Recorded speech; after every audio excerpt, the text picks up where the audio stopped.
Je vais vous prendre un petit exemple dans la parole de Dieu. Je vais vous prendre un petit exemple qui m'a touché il y a quelque temps.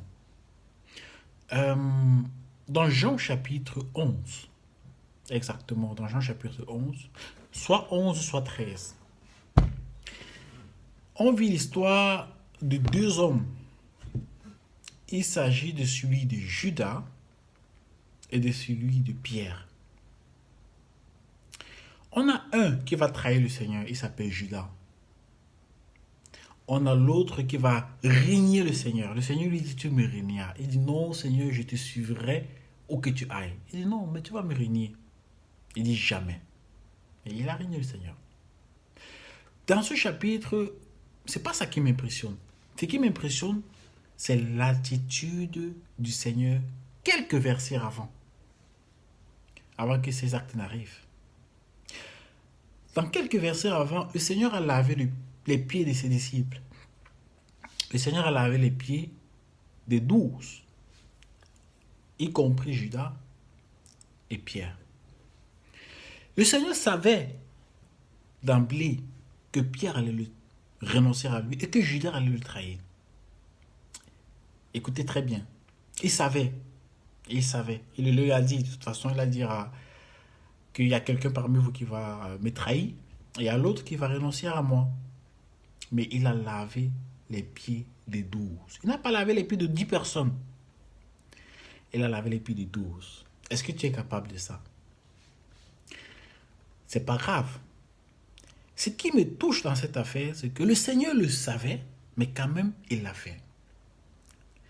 Il l'a fait pour nous montrer que notre amour doit être sans condition. Je m'imagine très difficilement de laver les pieds de quelqu'un que je sais qu'il va me trahir.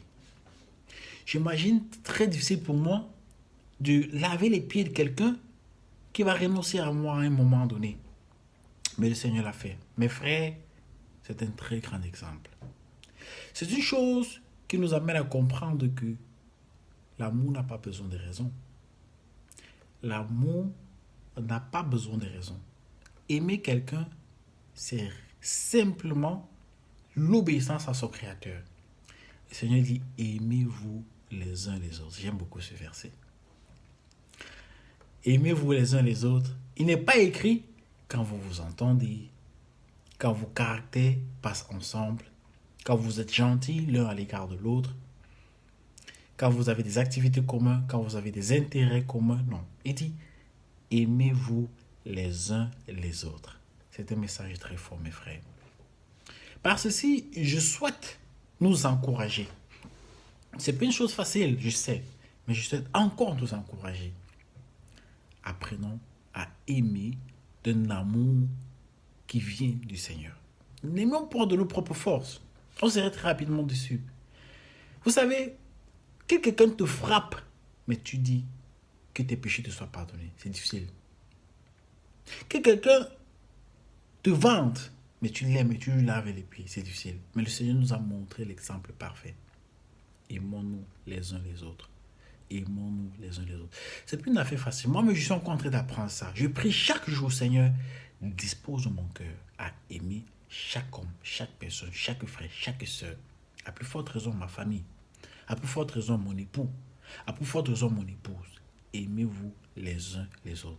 Ce message, je souhaitais tellement le partager avec vous parce que je sais qu'on a besoin d'écouter ça. On a besoin d'écouter ça, de vraiment rayonner l'amour. Ce n'est pas une affaire facile, mais c'est une affaire possible avec le Seigneur. Alors, je vais vous encourager dans ce sens-là. Allez, que le Seigneur vous bénisse.